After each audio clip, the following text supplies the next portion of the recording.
Hey everyone, welcome back to the channel. Today we're diving into a serious topic that's been bothering me for a while. How HoYoverse, the company behind Genshin Impact and Honkai Star Rail, is quickly becoming the Blizzard of gacha games. These companies once had a lot of goodwill, but there's no denying it. The more money they make, the worse their practices seem to get. So what's going wrong? Why is HoYoverse becoming the new Blizzard? Let's break it down. HoYoverse has managed to create two of the most popular mobile games in recent years, Genshin Impact and Honkai Star Rail. These games have stunning visuals, expansive worlds, and great music. No one can argue with that. But as these games have gotten more successful, their flaws have become more glaring. Just like Blizzard did with World of Warcraft and Diablo Immortal, HoYoverse is slowly showing us its true nature.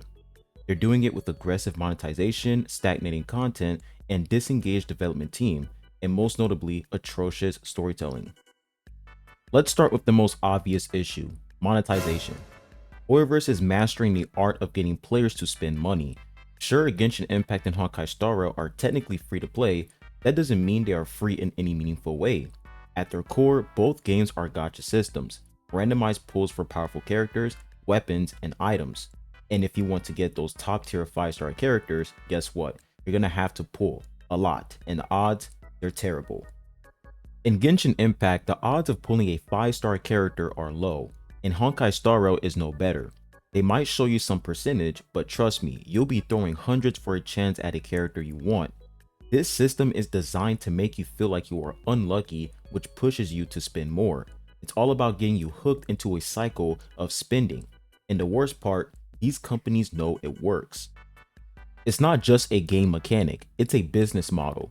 These companies are banking on you spending money on the hope that you'll get that rare drop, and they do everything to encourage you to keep spending. This feels very much like Blizzard's earlier model with loot boxes and pay-to-win mechanics in games like Overwatch and Diablo Immortal.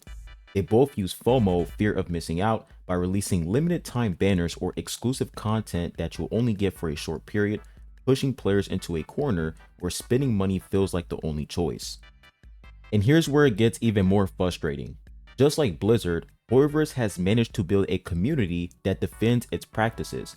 You'll see players on social media saying it's just a few bucks, why not support the game?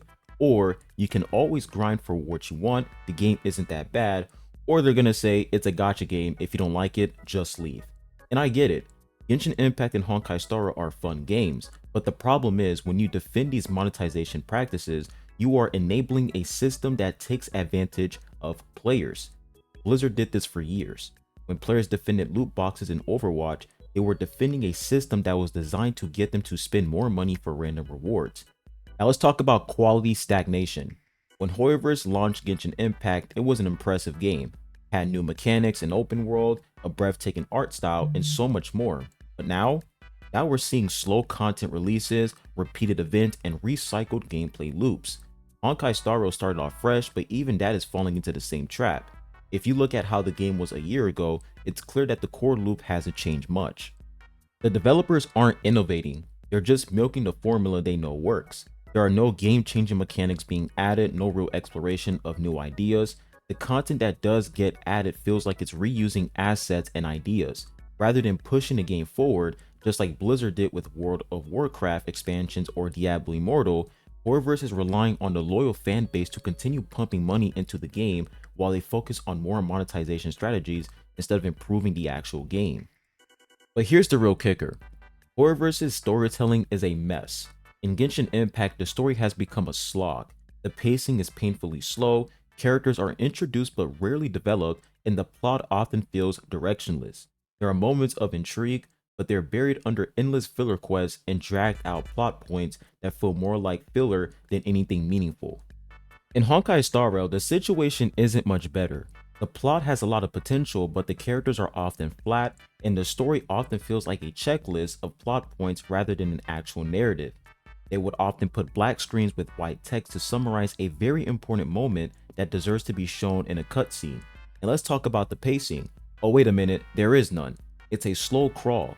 We're getting small updates that don't move the plot forward in any meaningful way, and the side characters and character arcs feel like they're just there to pad out the content. No real emotional impact, no deep lore, just surface level world building that doesn't go anywhere. Now don't get me wrong, Belobog was actually pretty good. The pacing was nice, characters like Bronny and Zila, they were pretty interesting. The Cocolia boss fight was good as well, but everything just went downhill in Pinacone. There are a lot of moments where characters were just talking in circles for no reason. This is why most players want a skip button so that they can skip the unnecessary dialogue that's ruining their experience. It's like what happened with Blizzard in the late years of World of Warcraft. Players waited for expansions that didn't really advance the game's story or mechanics in a significant way. Blizzard just kept rehearsing the same content and the world building became lazy. HoYoverse is falling into the same trap, they're just coasting.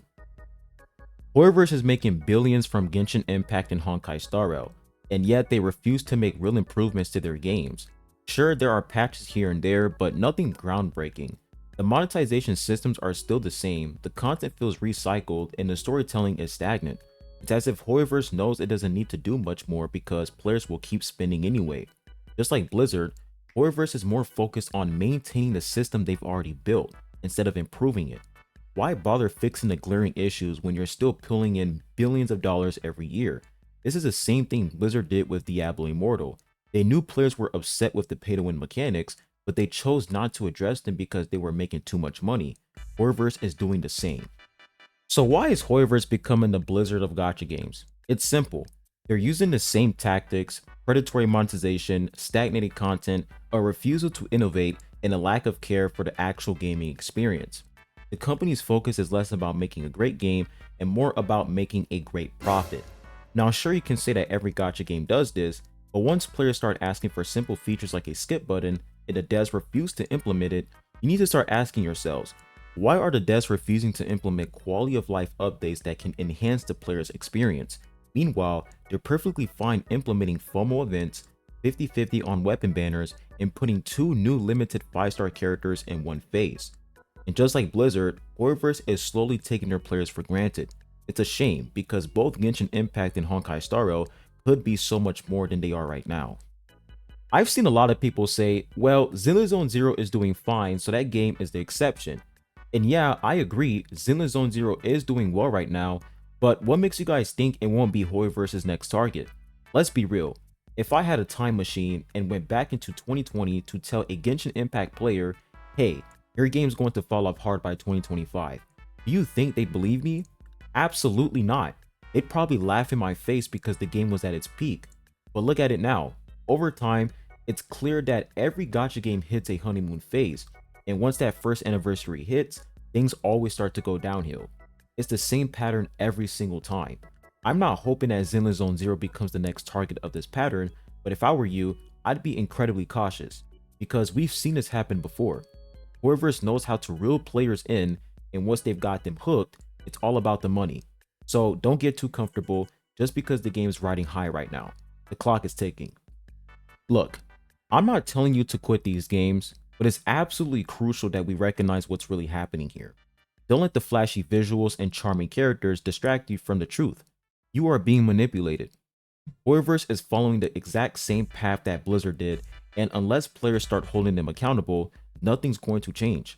When you see companies like this stagnating in quality and only pumping out half-baked updates, that's the clearest sign that their pockets are full and they've lost any real sense of direction for the game. Defending a multi-billion-dollar corporation only feeds their greed, and it does nothing for the community. These gacha companies aren't here to make a great game. They are here to extract our money. If we keep giving it to them, why should they bother improving anything? We deserve more than being treated like cash cows. But let me know what you guys think in the comments. Do you see where HoYoverse is heading? Make sure you hit the like button and subscribe and share if you agree. Thanks for watching, and I'll catch you in the next one. Adios.